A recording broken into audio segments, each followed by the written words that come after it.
Morning students, आज बता रहे हैं हम डायमेंशनल इक्वेशंस। इसे डीपली केयरफुल्ली समझने की आवश्यकता है।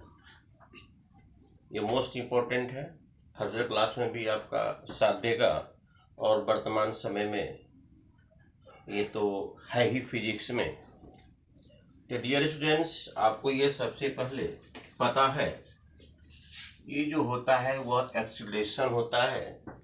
Rate of the change of the velocity is called acceleration. Its SI unit metre per second square. v होता है velocity when object travels distance in unit time in fixed direction is called velocity. Length जो कि हम लोग indication करते हैं distance को, t time is donated by capital T। तो डायमेंशनल फॉर इक्वेशन, बीमीय समीकरण। तो डियर स्टूडेंट्स, बीमीय इक्वेशन होता है क्या? The equation between unit, the equation, the relation, यहां पर आपको लिखना है relation, the relation between unit of a physical quantity. भौतिक राशियों का जो मात्रक होता है, द रिलेशन, संबंध, between unit of a physical quantity, भौतिक राशियां, एंड इट्स डायमेंशनल फॉर्मूला, और इसका जो डायमेंशनल फॉर्मूला होता है इज कॉल्ड डायमेंशनल इक्वेशन। दोनों के रिलेशन को हम लोग डायमेंशनल इक्वेशन कहते हैं। जैसे मान लिया जाए, आप पढ़ते हैं प्रेशर बराबर फोर्स ऑब्लिक एरिया। इकाई क्षेत्रफल पर लगने वाले बल को हम लोग प्रेशर कहते हैं। लेस एरिया मोर प्रेशर और more area less pressure. Less area more pressure, more area less pressure. इसका डायमेंशन फॉर्मूला होता है MLT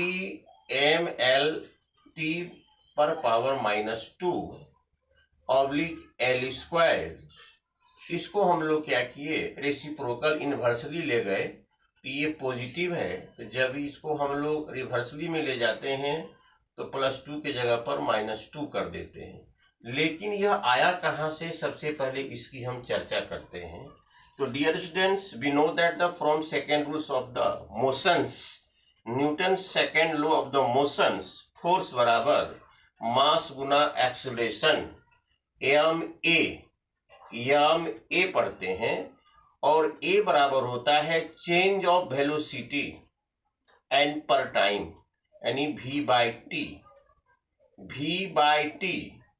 और v बराबर क्या होता है, डिस्प्लेसमेंट बटा टेकन टाइम।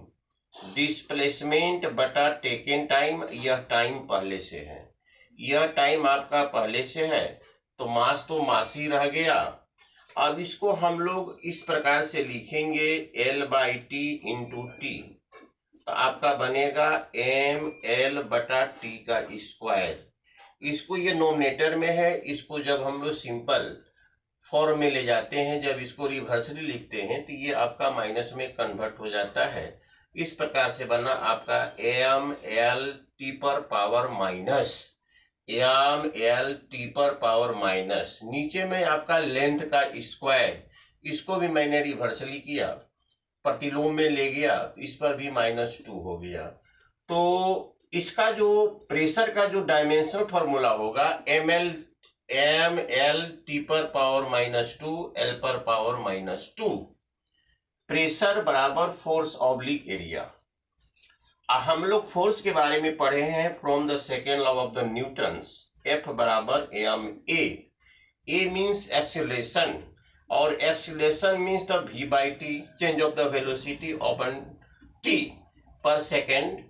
वेग में जो परिवर्तन होता है उसको v/t से लिखते हैं। अब v बराबर होता है डिस्प्लेसमेंट बटा t, तो L/T पुनः अपॉन t, जब इसको डिवाइडेशन की प्रक्रिया करेंगे तो L ऑब्लिक टी गुना टी का स्क्वायर ml अपन टी स्क्वायर।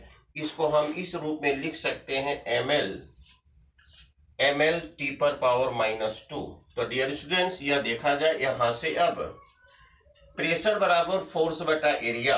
मैंने फोर्स का क्या निकाला, ml टी पर पावर माइनस एरिया का जो क्षेत्रफल, एरिया का जो सूत्र होता है एल का स्क्वायर। तो चूंकि लेंथ है, एरिया जब भी होता है तो स्क्वायर में होता है, यहाँ पर स्क्वायर कर दिए। पुनः इसका हम रिवर्स लिखे तो एल पर पावर -2 हुआ। ये थोड़ा सा जटिल तो जरूर है, लेकिन केयरफुली तरीके से इसको समझा जाए तो आप समझ सकते हैं। थोड़ा सा डीपली केयरफुल इस वीडियो को आप देखेंगे। ए मीन्स होता है acceleration, V velocity, L length, T time. Dimensional equation, the relation between the unit of the physical quantity. जैसे unit of the physical quantity आपका भी का होता है मीटर पर सेकेंड, लेंथ का होता है मीटर, टी का होता है सेकेंड। एंड द डायमेंशनल जो फॉर्मूला, जो इसका फॉर्मूला है फोर्स बराबर F बराबर ma, दोनों के रिलेशन को हम लोग कहते हैं डायमेंशनल फॉर्मूला। प्रेशर बराबर फोर्स अपॉन एरिया, इसका डायमेंशनल फॉर्मूला ये हुआ ml t पर पावर माइनस इंटू एल पर पावर -2। भाई कैसे आया ये, तो देखिए फोर्स बराबर be no that the second law of the Newton, F बराबर a मीन्स एक्सीलरेशन, और a बराबर v बाई टी हम लिख सकते हैं, और v बराबर एल बाई टी, वेलोसिटी बराबर डिस्प्लेसमेंट ओपन टी यहाँ पर पहले से है। जब इसका सिंप्लीफिकेशन किए तो एल बटा टी गुना टी स्क्वायर, इसको रिवर्सली में लाए -2 हुआ।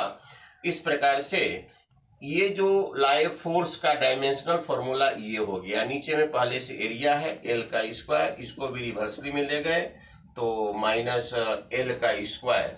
इस प्रकार से ये मोस्ट इम्पोर्टेंट है, ये इंटरमीडिएट में भी है, और वर्तमान समय में ये आपका 9th क्लास में ये डायमेंशनल इक्वेशंस, प्राय शिक्षक लोग इसको इग्नोर कर देते हैं ये कॉन्सेप्ट देने के लिए, और अगर इस कॉन्सेप्ट को दिया जाए बच्चे को तो उसमें एक प्रकार के कॉम्पिटिटिव क्रिएशन करने की क्षमता निश्चित रूप से बनेगी। तो डियर स्टूडेंट्स, हमारे चैनल को सब्सक्राइब करेंगे, और अप्रत्याशित मैं उम्मीद करता हूं कि आप मुझे सहयोग करेंगे। Thank you very much.